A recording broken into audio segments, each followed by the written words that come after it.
সে ডাইনি মাগি, নাম হলো নূপুর, বাড়ি সিধাখালী চকপুর। রাগ ছিল যে আমি ওই মেয়েটারে আদর করতাম বইলা ও হিংসা করতো।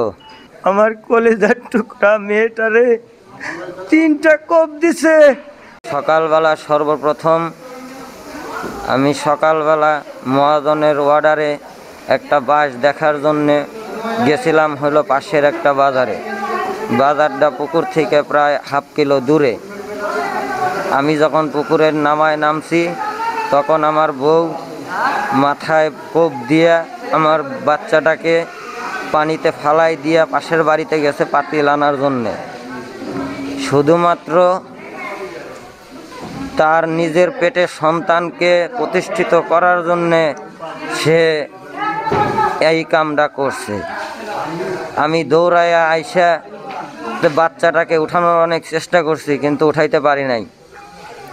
প্রায় 2-3 ঘন্টা খোঁজাখুঁজি করার পরে আমার বাচ্চাটাকে পাওয়া গেছে, কিন্তু জীবিত না, মৃত।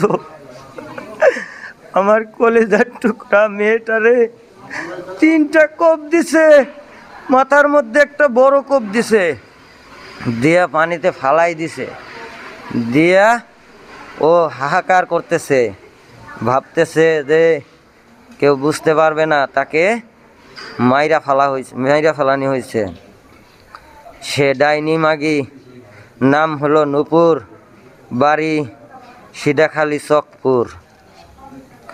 ওর আরও খায়েশ ছিল, রাগ ছিল যে আমি ওই মেয়েটারে আদর করতাম বইলা ও হিংসা করতো। আমি ওই মেয়েটারে বুকে নিলে ও হিংসা করতো।